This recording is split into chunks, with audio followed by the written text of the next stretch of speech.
Karate Kid igice cya gatatu aricyo cyitwa Karate Kid Legend.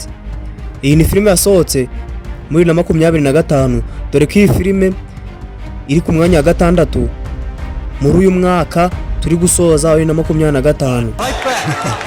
This is turning out to be a wipeout. Mama yari umwana wanjye ko mbona bari kumukubita nk'abakubita ingoma y'abaporoso we. Buri ibibera mu myitozo nibera kuri televiziyo bitandukanye. Mu myitozo bawumva urenze utarahura n'undi muntu witoje ngagutamika imfunira muri nyiramivumbi. Bebe mwana vayo. Stay balanced. Good. Stay focused. Iyi filime turaza gusanga muri video n'abandi bakinnyi bashya turi buze kureba bongeyeho bigatuma iyi filime iryoha cyane. Ngiye kubabwira amafaranga iyi filime yatwaye, imyenda yasabwe muri iyi filime, ndetse n'igihe iyi filime yatwaye mu kuyishutinga. Wowe nguhaye ikaze mu kiganiro. Iyi ni Keva Entertainment, jye nitwa Adolphe. Nguhaye ikaze, kora subscribe, utanga umusanzu wawe urabukoze. Imana iguhe umugisha wogiye gutangira iyi video. Ubundi iyi filime itangira ari umusore muto waba bitari fongo yiga ibintu bijyanye n'imirwanire ariyo kungufu, ariko mama we atabishaka. Aho mama aza kubona mu Bushinwa bimucanze, akavuga ati mujyanye hanze muri Amerika ibintu byawe by'imirwanire ubigabanye. Ahagera muri Amerika bikamucanga, ariko ntibiza gutinda aramenyera. Ahagera amahirwe akaza guhura n'umukobwa muri Amerika bakaba inshuti. Ariko aho rimwe baba bagiye ku ishuri, umusore wamukundaga kera uba wiga ibintu by'imirwanire bya karate akaza kubona ko ari kumwe na Rifongo, umusore wavuye hanze w'igishinwa, kuba ari kuvugana na shiri wawe n'umuntu w'umurigendi ku kigo wiga karate byakubabaza. Aho bidatinze Rifongo nawe nk'umuntu uba harize udukarate duke aza kwiyumva bakarwana.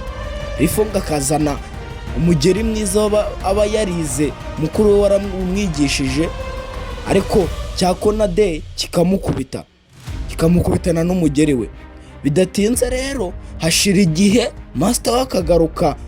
Master we akajya muri Amerika akamubaza iki waje. Rifongo akamubaza ati akamusubiza ati impamvu naje ni ukugira ngo mutoze ibintu by'imirwanire neza, hano hari irushanwa rigiye kuba muri Amerika.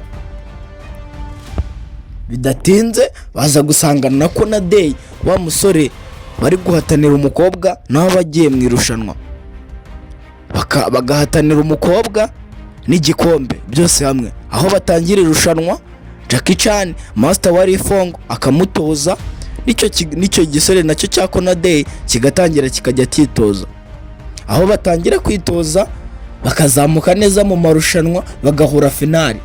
Aho finali nyine nk'abana wese bitwaye neza mu mafinali ya nyuma bararwana bakagwa miswi. Aho Rifongo baza kumubwira ati wa mugeri rero butere.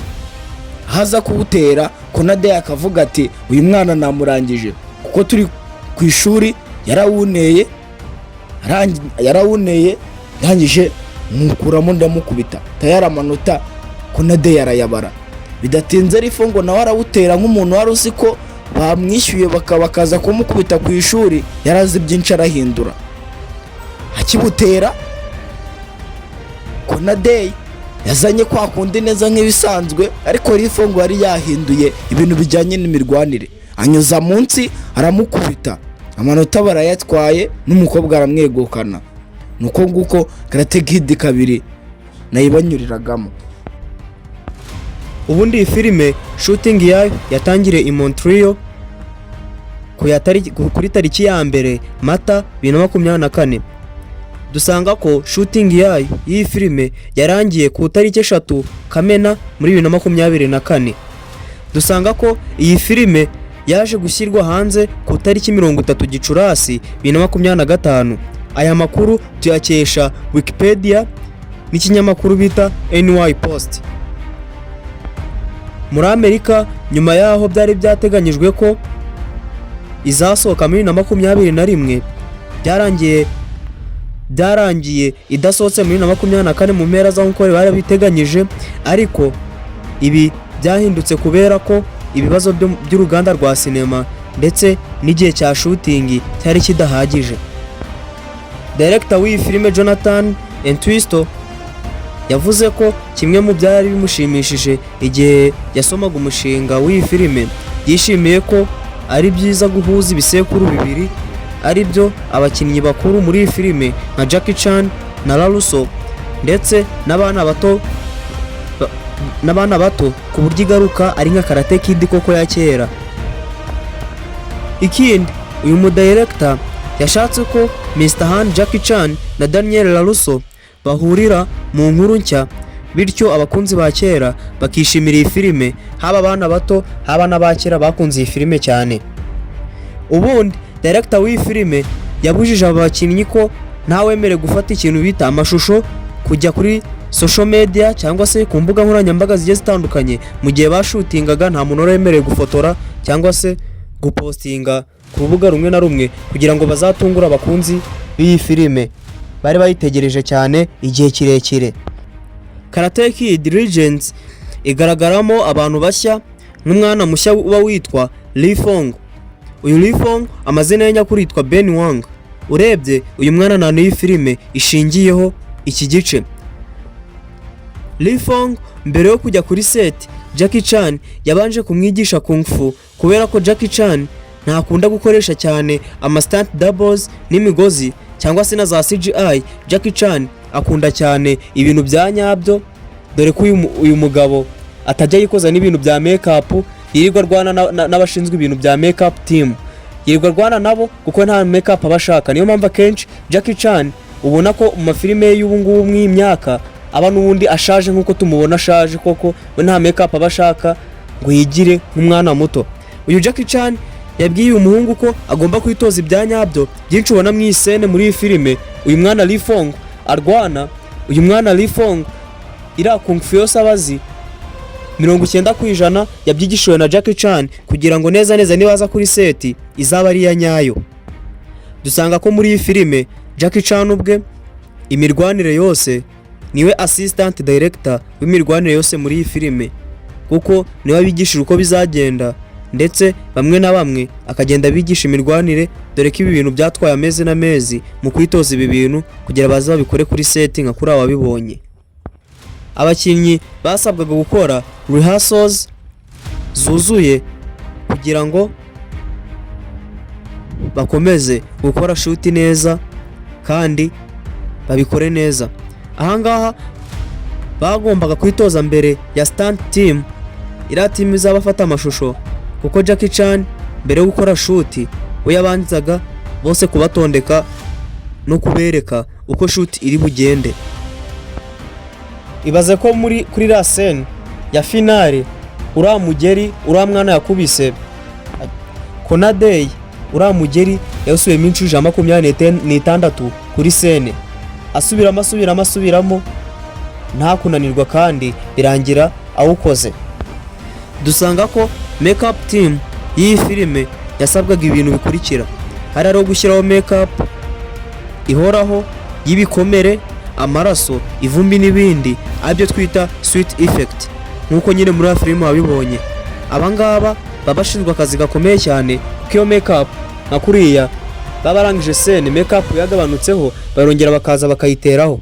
Ariko umukinnyi bita Jackie Chan aha yarabihunze cyane kuko we yababwiye ko nta makeup akeneye, gusa bamusaba ko bamushyiraho dukeya, ariko Jackie Chan arabyemera, akabyemera atabyemeye, gusa we muri kamere ye ntakunda makeup cyane nyinshi.